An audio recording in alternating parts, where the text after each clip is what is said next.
আর কখনোই ফেলুদাকে বড় পর্দায় ফেরানোর দরকার নেই। যদি এরকম নিম্নমানের কাজ হয়, কি দরকার ফেলুদাকে ফেরানোর? ফেলুদার নয়ন রহস্য ট্রেলারটা দেখে আমার 5টা নেগেটিভ পয়েন্ট মনে হয়েছে, এবং 3 নম্বরটা তো সবচেয়ে জঘন্য কাজ হয়েছে। হ্যাঁ guys, this is my another video. তো আজকে নয়ন রহস্য ট্রেলার দেখে আমার কয়েকটা পয়েন্ট খুব মনে হয়েছে যে এগুলো নিয়ে কথা বলার খুব দরকার। তো প্রথম পয়েন্ট হচ্ছে সিনেমাটোগ্রাফি। এই সিনেমাটোগ্রাফির কাজ খুব খারাপ হয়েছে। আমরা কিন্তু সৃজিত মুখার্জির ফেলুদা যতই দেখে নিন্দা করি বা বলি এটা কিন্তু ভালো কাজ না বা কি, সৃজিত মুখার্জির ফেলুদা কিন্তু ভিজুয়াল ওয়াইজ খুব ভালো হয়। সৃজিত মুখার্জির ফেলুদা দেখে তোমার এইটুকু স্যাটিসফ্যাকশন হবে যে হ্যাঁ, এটাকে স্টাইলাইজেশন করা এবং এটাকে খুব ভালোভাবে মেকিং করা রয়েছে। কিন্তু এই নয়ন রহস্য সিনেমাটার কাজ কিন্তু পোর লেভেলের এবং অনেক 10-15 বছর আগেকার মনে হবে যে সিনেমা শ্যুট করেছে। আমার একটা জিনিস খুব চোখে লেগেছে, সেটা হচ্ছে যে একটা সিনে যেখানে বাচ্চাটাকে একজন বয়স্ক লোককে কিডন্যাপ করা হবে, সেই শটটা দেখে তোমার মনে হবে তুমি ওটা মোবাইল থেকে শ্যুট করেছো, এবং দেখে মনে হবে যেটা অত ক্যামেরার কাজই না, এরকম একটা মনে হয়েছে। ওখানে খুবই কাজ জঘন্য ক্যামেরার।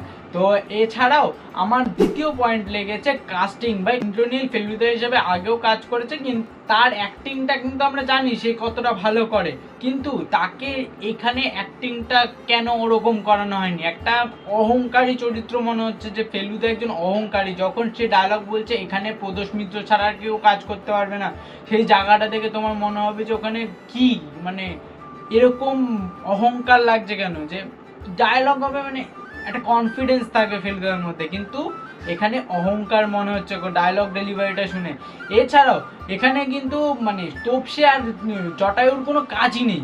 আমি তো ট্রেলারে একটা সিনে তাদের ডায়লগ দেয়নি, কিন্তু এছাড়াও আর কোনো ভূমিকাই নেই, যেখানে কিন্তু অরিজিনাল ফেলুদার গল্পে সবসময় তোপসের গলা থেকেই তোপসের গল্প বলা থেকেই ফেলুদার পুরো স্টোরিটা এক্সপ্লেন হয়। সেখানে কিন্তু তোপসের কোনো চরিত্রই নেই, তোপসে শুধু দৌড়াচ্ছে আর ফেলুদার পেছন পেছন ঘুরছে। এছাড়া তোপসের কোনো পার্ট নেই এই সিনেমাটায়। এছাড়াও এর পরবর্তী খুব খারাপ জিনিস যেটা হচ্ছে সবচেয়ে জঘন্য হয়েছে এই সিনেমাটার মধ্যে, সেটা হচ্ছে ব্যাকগ্রাউন্ড মিউজিক বা মিউজিকের কাজ। ভাই, কোনো সিনের সাথে কোনো সিনের লিঙ্ক আপের কোনো মিউজিকই নেই। একটা গুগল থেকে ডাউনলোড করে বসিয়ে দিয়েছে সিনে, এবার হচ্ছে হোক চলুক এরকম। আর লাস্টে সত্যজিৎ রায়ের স্পেশালিটি যে ফেলুদার মিউজিকটা, ওই মিউজিকটা বসিয়ে দিলে এটাকে ফেলুদার সিনেমা বলা চলে না। কি বলবো, এটাকে এত নিম্নমানের সিনেমা কি করে তৈরি করলো সন্দীপ রায়? সন্দীপ রায়ের তো এক্সপিরিয়েন্স রয়েছে, সন্দীপ রায়ের তো আগেও অনেক ফেলুদা তৈরি করেছে, এতটা জঘন্য কি করে করলো তিনি? তো আমার এই জায়গাটা ব্যাকগ্রাউন্ড মিউজিকের কাজ অতীব জঘন্য হয়েছে এই সিনেমাটায়। 4 নম্বর পয়েন্ট যেটা কিন্তু হচ্ছে কালার গ্রেডিং। কালার গ্রেডিংয়ের কাজ অত ভালো নেই। একটা ন্যাচারাল টোন রাখা হয়েছে বা একটা একটা লাইট ওয়ার্ম টাইপের একটা টোন রাখা হয়েছে, যেটা কিন্তু ন্যাচারাল ফিল করে। তাও ওটা মানানসই একটা বাংলা সিনেমা হিসেবে ভালোই, অতটাও খারাপ বলবো না। কিন্তু এই সিনেমায় আমি একটা জিনিস নোটিস করলাম যে ফেলুদার একটা সিনে ফেলুদাকে মেরুন কালারের জিন্স পরানো হয়েছে। এটা কেন করা হয়েছে? মেরুন কালারের জিন্স ফেলুদাকে পরানো হয়েছে, যাকে তুমি নর্মাল প্যান্ট পরাও বা শার্ট ধুতি আমি তাও মেনে নেবো, কিন্তু একটা মেরুন কালারের জিন্স এটা কেন পরানো হয়েছে? আমি তো এটাই চোখে ভাসছে। আমার জানি না, আমার খুব এই জায়গাটা বাজে লেগেছে। তো এছাড়াও মেকিং, এই সিনেমাটার মেকিং খুব খারাপ।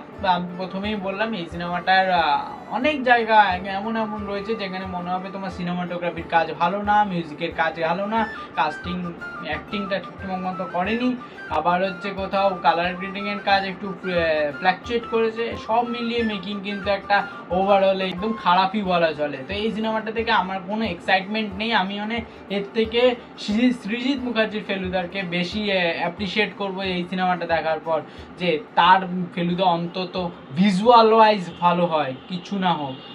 তো আমার রিয়াকশন এরকম ছিল। তো ভিডিওটি ভালো লাগলে লাইক করো, কমেন্ট করো, শেয়ার করো, সাবস্ক্রাইব করো, লাল বাটনটা ক্লিক হয়ে যাওয়া চাই।